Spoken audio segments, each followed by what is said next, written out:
Hello students, आज हम एक फ्रस्टम का रेजिस्टेंस कैलकुलेट करना सीखेंगे। इस फ्रस्टम की रेजिस्टिविटी रो है। इससे पहले हमने जो रेजिस्टेंस कैलकुलेट किया है मटेरियल का, उसमें क्रॉस सेक्शनल एरिया क्या था? सेम था। Through out the material cross sectional area same था। लेकिन यहाँ पे देखिए क्या हो रहा है, यहाँ पे रेडियस ए है और यहाँ रेडियस बी है। यानी रेडियस बढ़ती चली जा रही है। तो डेफिनेट सी बात है, क्रॉस सेक्शनल एरिया चेंज हो रहा है। और जो क्रॉस सेक्शनल एरिया है वो रेजिस्टेंस के इक्वेशन में डेफिनेट सी बात है, rho L by A cross sectional area आएगा। और क्रॉस सेक्शनल एरिया कांस्टेंट नहीं है, इसलिए आपको कैलकुलस मेथड अप्लाई करना पड़ेगा। क्या अप्लाई करना पड़ेगा? कैलकुलस। मतलब इसका डिफरेंशियल एलिमेंट कहीं से अगर हम ले लेते हैं और उसके रेजिस्टेंस की वैल्यू लिख करके इंटीग्रेट कर देते हैं, तो हमें टोटल रेजिस्टेंस फ्रस्टम का मिल जाएगा। तो सपोज कर लीजिए मैं यहाँ से इसको ओरिजिन मानते हुए इस इंड को x डिस्टेंस पे dx, ये चौड़ाई जो इसकी आप देख रहे हैं ये dx है। dx विड्थ का एक सेक्शन कट करता हूँ इस तरीके से। तो अगर आप इस सेक्शन को देखेंगे तो ये एक सर्कुलर डिस्क है। ये सर्कुलर डेफिनेट सी बात है, फ्रस्टम में से अगर मैं dx एलिमेंट का एक एक्सिस के परपेंडिकुलर डिफरेंशियल एलिमेंट कट कर रहा हूं, तो ये क्या होगा? एक सर्कुलर डिस्क होगा। और यहां पर उसका रेडियस आप कुछ भी मान सकते हैं। लेट अस सपोज यहां पर y है रेडियस। क्या है? y। तो अगर मैं इस डिस्क के लिए, बेसिकली ये डिस्क कैसा होगा देखिए, ध्यान दीजिए। अब इसको कट करके जब आप निकालेंगे तो आपको ये इस तरीके का डिस्क मिलेगा। और यही उसकी जो थिकनेस है, यही चीज मैंने y लिया, ये y है। इसको बाहर खींचेगा, ये जो डिफरेंशियल एलिमेंट मैंने कट किया है इसको बाहर खींचेगा, तो इस तरीके का ये आपको क्या मिलेगा? डिस्क, सर्कुलर डिस्क मिलेगा।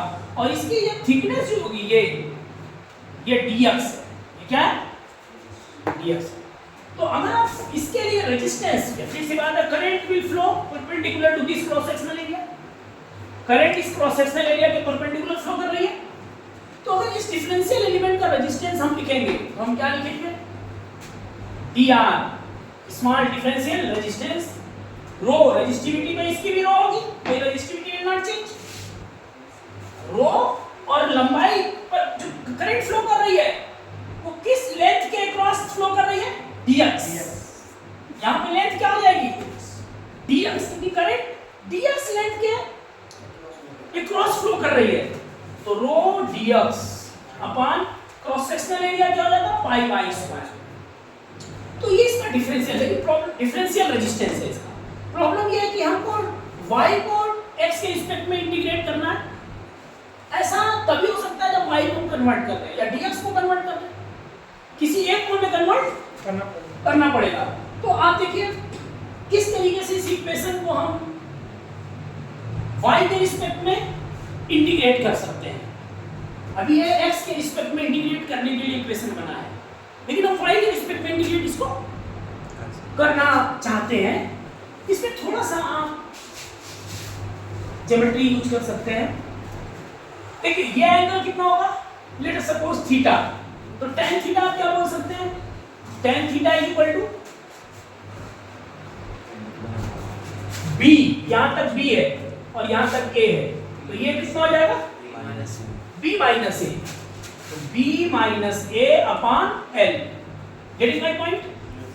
अच्छा, अगर इस छोटे ट्रायंगल में देखिए, इस वाले ट्रायंगल में, तो tan थीटा किसके बराबर हो जाएगा? y minus a upon x। एक तो ये कंप्लीट ट्रायंगल, ये वाला ट्रायंगल आपने देखा जिसमें आपने tan theta b minus a upon l लिखा। और अगर छोटे वाले ट्रायंगल में देखेंगे तो क्या लिखेंगे? y minus a upon x perpendicular upon base. तो tan theta can also be written as y minus a upon x। दोनों को इक्वेट कर दिया जाए, both are equal, LHS is equal b minus a upon l is equal to y minus a upon x. It can be written as x b minus a upon l y minus a, isn't it? इस पूरे equation को differentiate कर दिया जाए x के respect में, तो ये क्या हो जाएगा? Differentiating with respect to x, x का 1 हो जाएगा और कांस्टेंट एज इट इज रह जाएगा, और ये क्या हो जाएगा? dy by dx, dy by dx. Are you getting my point? Is it clear? x का 1 हो गया, कांस्टेंट को मैंने छोड़ दिया, dy by dx कांस्टेंट का 0 हो गया, तो you will get this relation. तो हम dx को रिप्लेस कर सकते हैं कैसे? dx can be written as l upon b minus a into dy, isn't it? अब इसको इक्वेशन 2 मान लीजिए.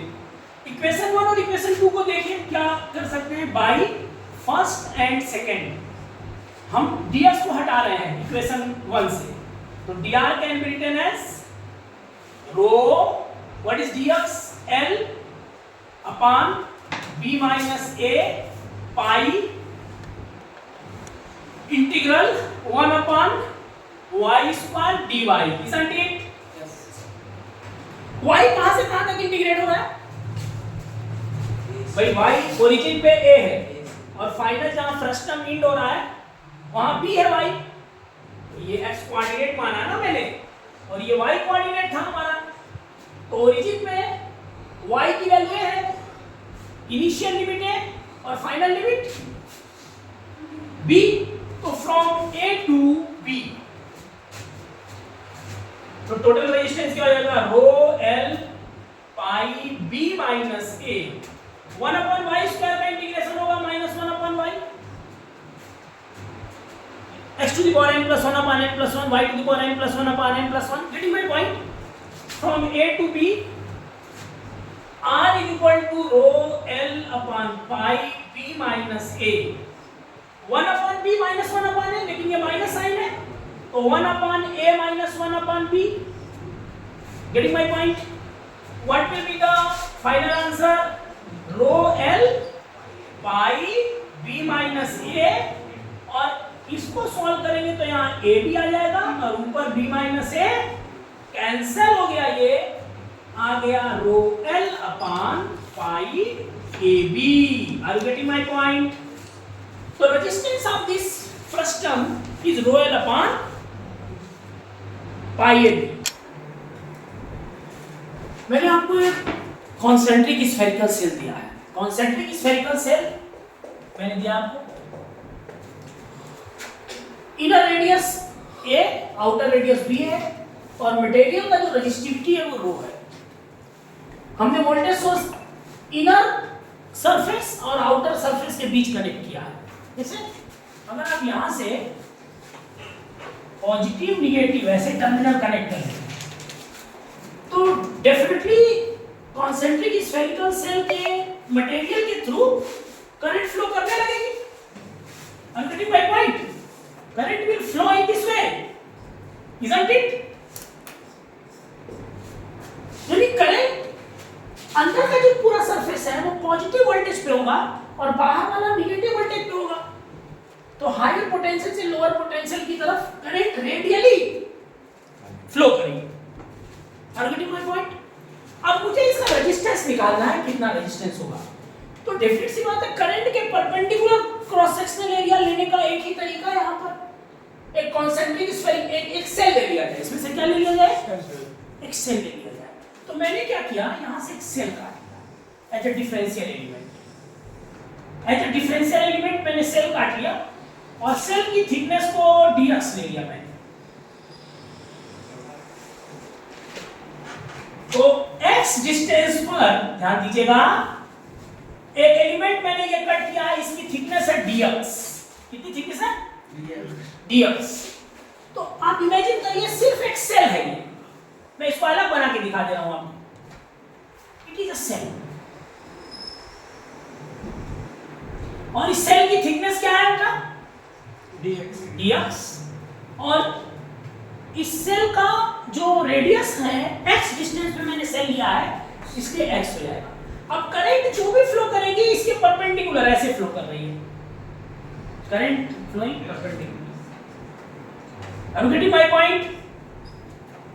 तो अगर मैं इसका रेजिस्टेंस लिखूं तो क्या लिखूंगा? dr is equal to rho dx upon dr is equal to rho dx, 1 pi cross sectional area कितना होगा? 4 पाई x स्क्वायर। इस सेल के सरफेस का एरिया 4 पाई x स्क्वायर, उसी के थ्रू ना करंट फ्लो कर रही है परपेंडिकुलर, इसी को दोनों तरफ इंटीग्रेट कर दीजिए। r is equal to कहां से कहां तक? From inner radius to outer radius, rho upon 4 pi 1 by x square का क्या हो जाएगा? Minus 1 by x from a to b, thus resistance will be equal to rho upon 4 pi, upper limit minus lower limit करेंगे 1 by b minus 1 by a, लेकिन ये negative sign है, ये हो जाएगा 1 by a minus 1 by b, ये हो जाएगा रो b minus a upon 4 pi a। Are you getting my point? So this is the resistance of this